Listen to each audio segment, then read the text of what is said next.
The vlog handbook states I need to present the audience with a hook or some kind of opening. Oh shit! That shit. It was a little one. That bitch is loud as fuck. I'm just kidding. There's no vlog manual. It's like the world's smallest picnic table.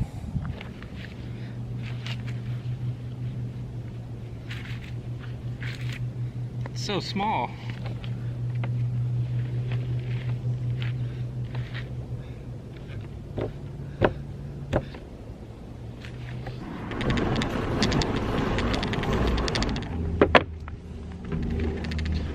Four minutes ago, there was nobody here. Now there's people everywhere.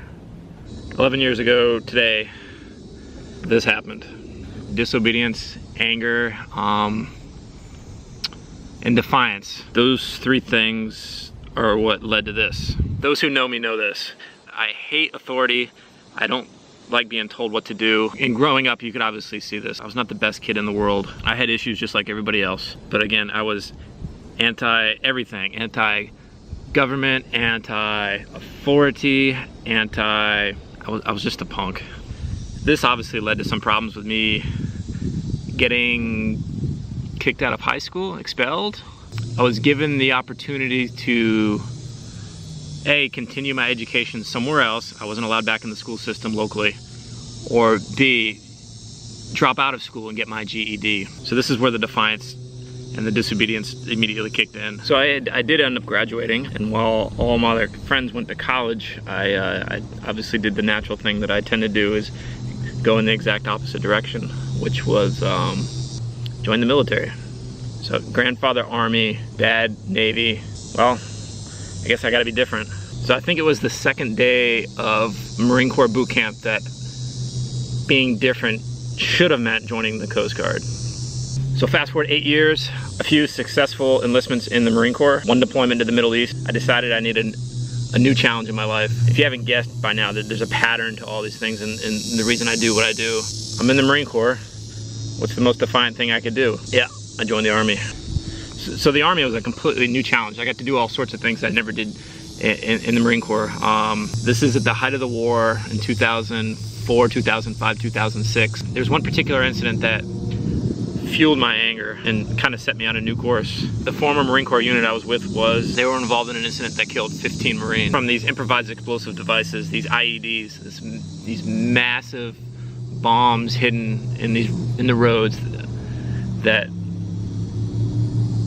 at the time were completely decimating US and the other guys that were over there. Something obviously had to be done. There was a specific task force related just to IEDs. It's probably 6 months after the incident that took place that killed those 15 Marines that I got orders to get back into the fight. Specifically, my job was explosive ordnance disposal and route clearance robotics. Instead of humans getting blown up, robots were getting blown up, and it was very rewarding. Immediately, we saw the effects of this and the lives that were being saved by what we were doing. Fast forward to 2006, it completely altered my course and my future at that time. I didn't know it, but the years following this event were going to be filled with hurt, pain.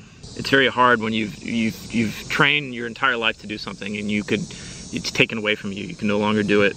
I don't even know where to start with as far as the hospitalizations and the problems related to a blast-related injury. It sucks. One thing stuck out. Army doctor said I can no longer run. And to me, that was a challenge. I wanted to do everything to tell that doctor to go fuck himself. So I started running as a coping mechanism, I guess you could say, for when you have an addictive personality, you have to cling on to something. 5Ks, 10Ks, half marathons, marathons.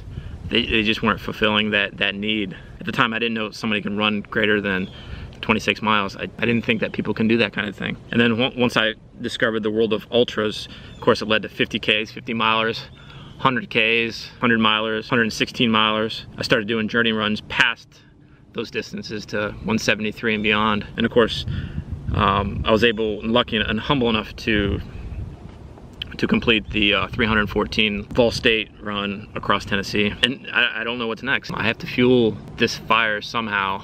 I don't know. My defiant attitude and anger fuels the fire.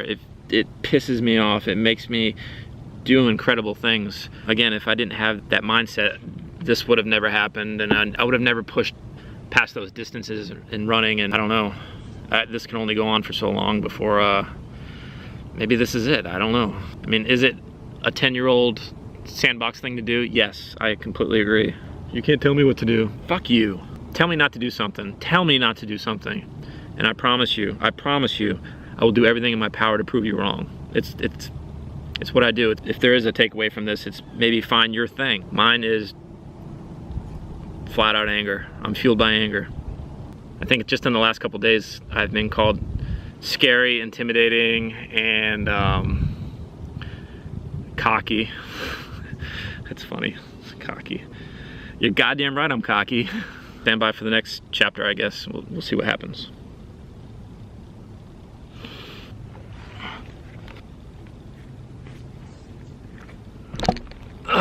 Cue the song. You tried to summon Satan, but screwed up the incantation and left an open portal on your parents' kitchen wall. And the demons you released that day stayed with you along your way, screaming in your ear, kill them all. You can worry about the future. You can worry about the past. You can worry about how long this curse is gonna last.